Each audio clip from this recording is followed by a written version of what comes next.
warahmatullahi wabarakatuh. Salam sejahtera untuk kita semua.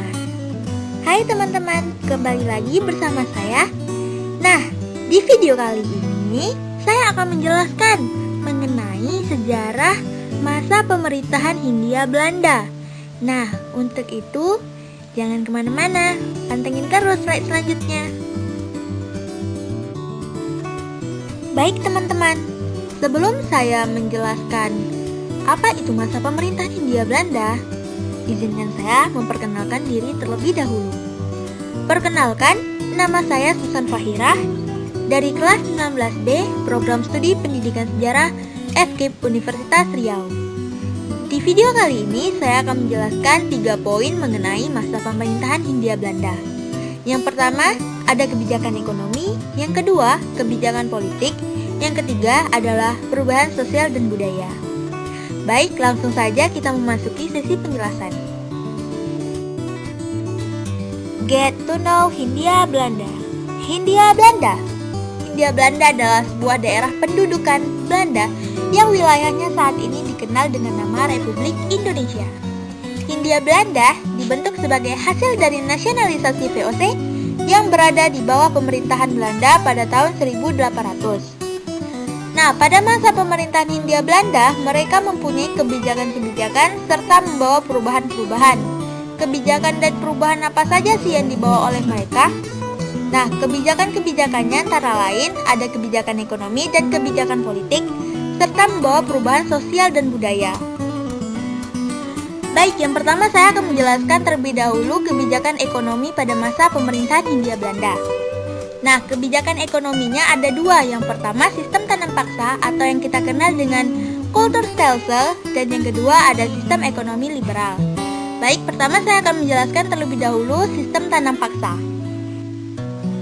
Pada masa tanam paksa, yang dikomersilkan dari Indonesia oleh Belanda adalah tanah rakyat yang awalnya milik pribadi diambil dan dikuasai oleh pemerintah Belanda untuk dijadikan sebagai lahan tanam paksa, di mana tanah rakyat tersebut wajib ditanami tanaman yang laku di pasaran Eropa, yang jenisnya telah ditentukan oleh pemerintah Belanda, seperti kopi, gula, teh, tembakau, kapas, dan nila.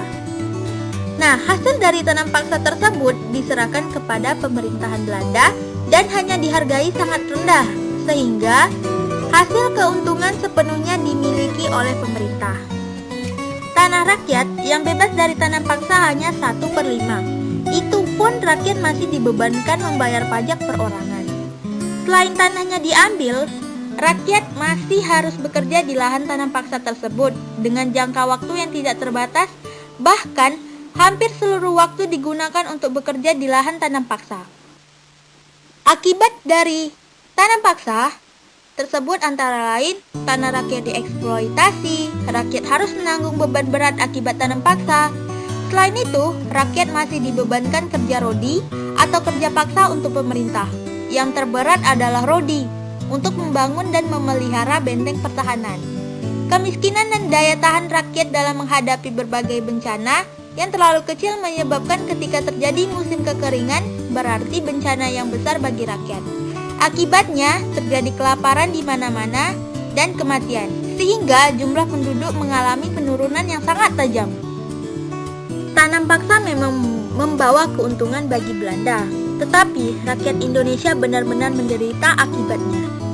Oleh karena itu dilakukan upaya penghapusan tanam paksa dengan diawali penghapusan tanam paksa lada pada tahun 1860. Pada tahun 1870, secara resmi tanam paksa dihapuskan di Indonesia dengan dikeluarkannya Undang-Undang Gula. Tetapi, pada tahun 1917, tanam paksa kopi baru bisa dihapuskan. Saldo untung untuk Belanda mulai mengalami penurunan sejak tahun 1867, dan pada tahun 1870 benar-benar lenyap. Saldo keuntungan tersebut disebabkan karena pemerintah terlalu berhemat. Lalu saya akan menjelaskan kebijakan politik pada masa pemerintahan Hindia Belanda. Kebijakan politik pada masa pemerintahan Hindia Belanda ada 2. Yang pertama, politik pintu terbuka, dan yang kedua ada politik etis. Nah, yang pertama saya akan menjelaskan politik pintu terbuka. Politik pintu terbuka adalah pelaksanaan politik kolonial liberal di Indonesia, di mana golongan liberal Belanda berpendapat bahwa kegiatan ekonomi Indonesia harus ditangani oleh pihak swasta, sementara pemerintah cukup berperan mengawasi saja.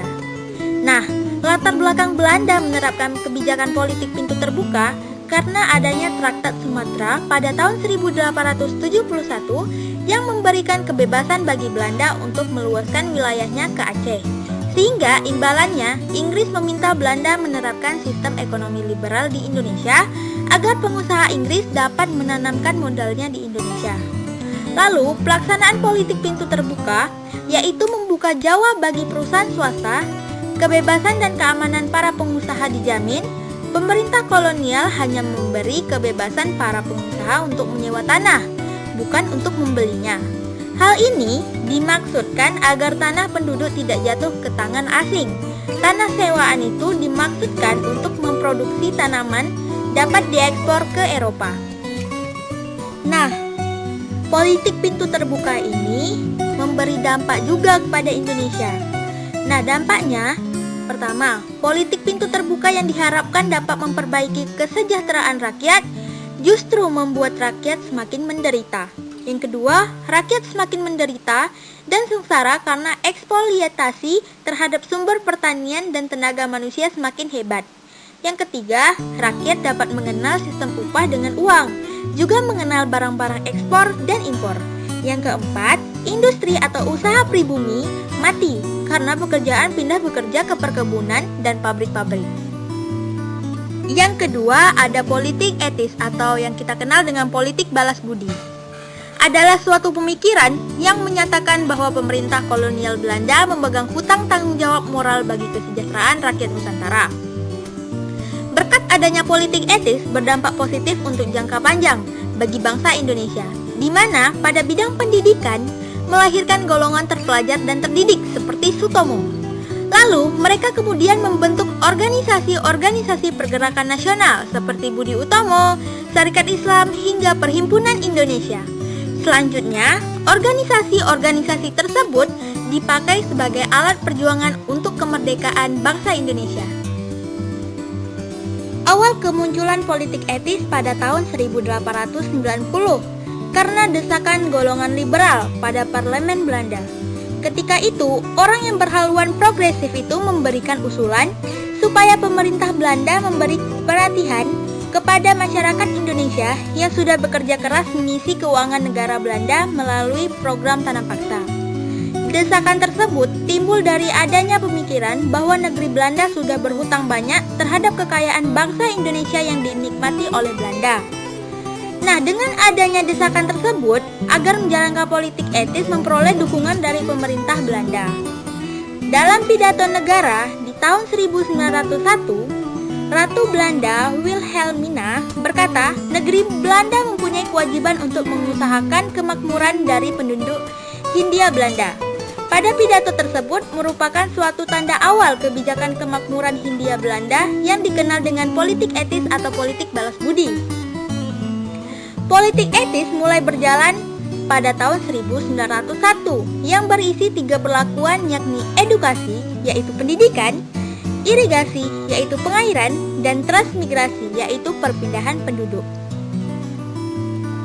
Tujuan politik etis adalah untuk memajukan 3 bidang, yakni edukasi dengan mengadakan pendidikan, irigasi dengan membuat sarana dan jaringan pengairan, dan transmigrasi dengan mengorganisasi perpindahan penduduk. Politik etis yang dijalankan Belanda dengan perbaikan pada bidang irigasi pertanian, transmigrasi, dan pendidikan sepintas terlihat mulia. Namun di balik itu, tujuan program-program itu dimaksudkan untuk kepentingan Belanda sendiri.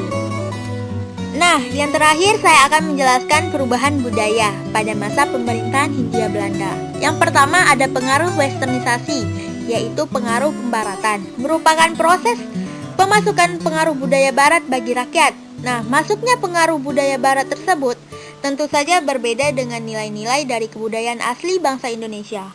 Westernisasi masuk melalui jalur pemerintahan dan pendidikan.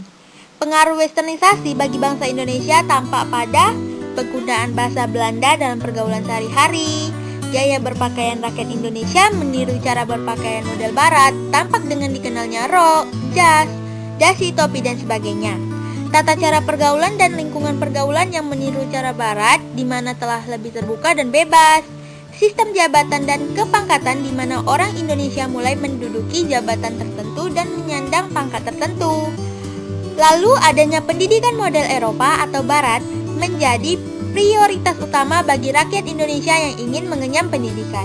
Dan yang terakhir, model bangunan dan arsitektur serta sarana penunjang kehidupan meniru model Eropa, sehingga lebih modern. Bahkan tata kota pun meniru model Barat. Nah, pengaruh westernisasi sangat terlihat bagi kalangan bangsawan dan birokrat kolonial. Sedangkan bagi sebagian besar rakyat Indonesia masih tetap menjalankan dengan cara lama, yaitu feodal tradisional. 2. Ada perkembangan pendidikan. Nah, sebelum masuknya kolonialisme barat di Indonesia, sistem pendidikan Indonesia masih bersifat tradisional, yang hanya bisa dinikmati oleh beberapa orang dan biasanya dari kalangan elit tertentu dalam masyarakat. Pusat pendidikan pun terbatas, hanya di lingkungan keraton dan tempat-tempat penyebaran agama seperti pondok pesantren. Lalu, dengan berkembangnya politik etis menyebabkan berdirinya sekolah-sekolah untuk kaum pribumi. Nah, dengan begitu, perkembangan pendidikan untuk bangsa Indonesia lebih maju. Nah, tujuan didirikannya sekolah-sekolah tersebut untuk mendirikan calon-calon birokrat pemerintah bangsa Indonesia. Dan yang terakhir, pada bidang agama dan bidang ideologi. Nah, pada bidang ideologi, pendidikan yang diperoleh masyarakat Indonesia mampu menyadarkan mereka mengenai kondisi bangsa Indonesia akibat penjajahan dan apa yang seharusnya dilakukan oleh rakyat. Tujuan pemberian pendidikan sebagai strategi politik etis Belanda, tetapi akhirnya menjadi sarana penyadaran nasionalisme Indonesia. Dengan pendidikan mampu menumbuhkan nilai-nilai kebangsaan, kejuangan, dan keindonesiaan di kalangan perintis pergerakan nasional Indonesia. Munculnya nasionalisme di kalangan rakyat Indonesia, menumbuhkan kesadaran mengenai makna kemerdekaan, kebebasan, dan hak untuk menentukan nasib sendiri di kalangan pribumi dan membawa Indonesia menuju kemerdekaan. Mulai dibentuklah organisasi pergerakan nasional seperti Budi Utomo.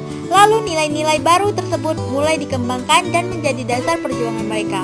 Nah, sejak saat itu Indonesia memasuki tahap pergerakan nasional. Dan bidang agama. Masyarakat Indonesia mayoritasnya memeluk agama Islam. Kegiatan keagamaan dikontrol dan dibatasi oleh pemerintahan kolonial. Hal tersebut didasarkan pada ketakutan pemerintah Belanda akan munculnya gerakan yang dapat menghambat kepentingan perdagangan dan politiknya. Cara pengontrolan pemerintah kolonial dilakukan dengan cara yang pertama, orang muslim yang naik haji juga dibatasi karena dianggap sebagai cikal bakalnya munculnya tokoh-tokoh muslim yang radikal. Yang kedua, Belanda juga membatasi kelompok-kelompok agama Katolik dan Protestan. Yang ketiga, atau yang terakhir, adalah pemerintah membuat laporan bahwa setiap kegiatan keagamaan harus dilaporkan dan mendapat perizinan dari pemerintah Belanda. Nah, itulah dia penjelasan saya mengenai bagaimana sih kebijakan-kebijakan sampai perubahan-perubahan pada masa pemerintahan Hindia Belanda. Yang kedua, sistem ekonomi liberal. Penghapusan tanam paksa menyebabkan munculnya sistem ekonomi liberal, di mana Indonesia dijadikan sebagai tempat untuk menanamkan modal mereka. Pada masa liberalisme, komersialisme terhadap bangsa Indonesia tampak dengan Indonesia dijadikan tempat untuk mencari bahan mentah untuk kepentingan industri orang-orang Eropa. Indonesia dijadikan sebagai tempat untuk menanamkan modal bagi para pengusaha swasta asing, dengan cara menyewa tanah rakyat untuk dijadikan perkebunan-perkebunan besar. Indonesia juga dijadikan sebagai tempat untuk memasarkan hasil-hasil industri Eropa. Pada masa liberalisme, merupakan awal munculnya industrialisasi di Indonesia. Munculnya industrialisasi ini ditandai dengan dikeluarkannya Undang-Undang Agraria pada tahun 1870 yang memberikan peluang bagi pengusaha asing untuk menyewa tanah dari rakyat Indonesia tetapi tidak boleh menjualnya. Nah, mereka mulai berdatangan ke Indonesia untuk menanamkan modal dan untuk memperoleh keuntungan yang besar. Nah, selanjutnya saya akan menjelaskan perubahan sosial pada masa pemerintahan Hindia Belanda. Yang pertama, penggolongan sosial. Penggolongan sosial merupakan pembedaan anggota masyarakat, golongan secara horizontal atas dasar perbedaan ras, jenis kelamin, agama, profesi, dan lain sebagainya. Pada masa kolonial, penggolongan masyarakat didasarkan pada pembedaan ras, yaitu ada 3. Yang pertama, golongan Eropa, yang kedua, golongan Asia dan Timur Asing, dan yang ketiga adalah golongan pribumi. Golongan Eropa dan Asia Timur Asing memiliki kedudukan sosial yang lebih tinggi dan istimewa daripada kaum pribumi. Status ekonomi mereka pun tinggi sehingga membuat pemerintah Belanda memberikan banyak kemudahan bagi golongan tersebut dalam sektor perdagangan. Sebagai pedagang, mereka menguasai perdagangan eceran tekstil dan mesin elektronik. Perkawinan antara kaum Timur Asing dengan orang Indonesia disebut golongan Indo-Timur Asing atau peranakan. Lalu, golongan pribumi merupakan kelompok mayoritas dan merupakan pemilik negeri ini. Mereka merupakan penduduk asli Indonesia, tetapi merupakan orang yang tertindas dan terjajah. Kedudukannya adalah yang paling rendah atau lapisan terbawah dan dibebankan banyak kewajiban, tetapi hanya kurang diperhatikan. Yang kedua, ada stratifikasi sosial atau pelapisan sosial. Nah, stratifikasi sosial merupakan struktur sosial atau susunan masyarakat yang dibedakan ke dalam lapisan-lapisan secara bertingkat. Adapun sistem pelapisan sosial pada masa pemerintahan kolonial sebagai berikut. Golongan penjajah dan terjajah. Golongan penjajah merupakan golongan bangsa asing yang menguasai Indonesia dan memiliki peran yang penting dalam menentukan arah kekuasaan dan jalannya pemerintahan. Mereka sekedar menjajah untuk mendapatkan keuntungan dan menghalalkan segala cara. Golongan terjajah merupakan golongan yang menjadi tempat penindasan dan pemerasan yang dilakukan oleh penjajah. Mereka yang mengalami penderitaan dan kesengsaraan akibat penindasan dan pemerasan selalu dialaminya. Lalu, golongan majikan dan buruh. Golongan majikan terdiri dari para pengusaha swasta asing, pemilik perusahaan. Nah, golongan buruh terdiri dari masyarakat yang bekerja pada perusahaan-perusahaan. Dari perkebunan-perkebunan tersebut, hanya kaum pemilik modal yang memperoleh keuntungan, sedangkan kaum buruh memperoleh upah yang kecil. Lalu yang ketiga, mobilitas sosial penduduk dan perubahan demografi. Mobilitas sosial merupakan gerakan masyarakat atau perpindahan penduduk atau masyarakat dari satu daerah ke daerah lain. Nah, hal-hal yang mempercepat terjadinya mobilitas sosial adalah sebagai berikut. 1. Dibangunnya jaringan infrastruktur seperti jalan raya, jalan kereta api, pelabuhan, kapal, kereta api, dan sebagainya. Semua itu ditujukan untuk menunjang kegiatan perkebunan, pengangkutan barang, serta tenaga kerja dari satu tempat ke tempat yang lain. Yang kedua, munculnya kota-kota baru yang lahir sebagai dampak munculnya kota-kota perkebunan. Kota-kota di pesisir contohnya Tuban, Gresik, Batavia, Surabaya, Semarang, Banten, dan sebagainya. Kota-kota di pedalaman seperti Bandung, Malang, dan Sukabumi. Lalu yang ketiga, munculnya kebangkitan nasional Indonesia dan lahirnya kesadaran kebangsaan dan bernegara di kalangan penduduk menimbulkan mobilitas sosial penduduk sebagai upaya untuk melakukan perlawanan menentang penjajahan. Perubahan demografi. Nah, perubahan demografi merupakan perkembangan perubahan jumlah penduduk. Pola kependudukan di Indonesia mengalami perkembangan seiring dengan kemajuan ekonomi di Indonesia. Pola kependudukan tersebut mengikuti pola kependudukan modern. Hal ini terlihat dengan lahirnya desa-desa dan kota-kota modern menggantikan ibu kota kerajaan sebagai pusat aktivitas masyarakat Indonesia. Kota-kota baru yang muncul merupakan pusat pemerintahan, kantor-kantor dagang, dan pusat-pusat perkebunan. Desa merupakan daerah pertanian yang mendukung aktivitas di daerah perkotaan. Hubungan desa dan kota pada masa Belanda merupakan hubungan yang berdasarkan kepentingan ekonomi. Pejabat pemerintahan merupakan kaki tangan Belanda dalam memperlancar urusan perdagangan. Masalah kependudukan selalu berkaitan dengan masalah tanah serta perubahan fungsinya. Hal ini terlihat pada masa tanam paksa.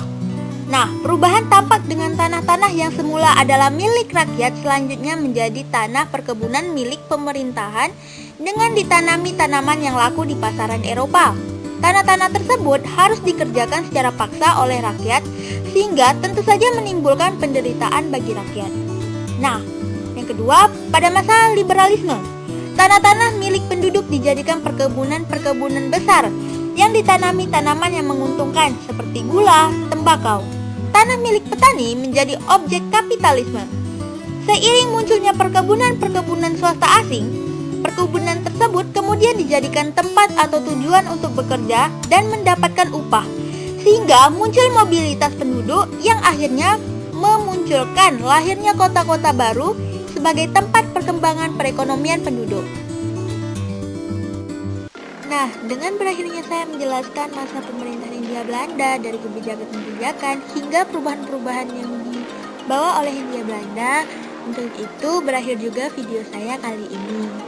Nah, saya mengucapkan ribuan terima kasih kepada teman-teman yang sudah menonton video saya ini. Semoga video saya kali ini bermanfaat untuk teman-teman semua dalam menambah wawasan serta pengetahuan teman-teman.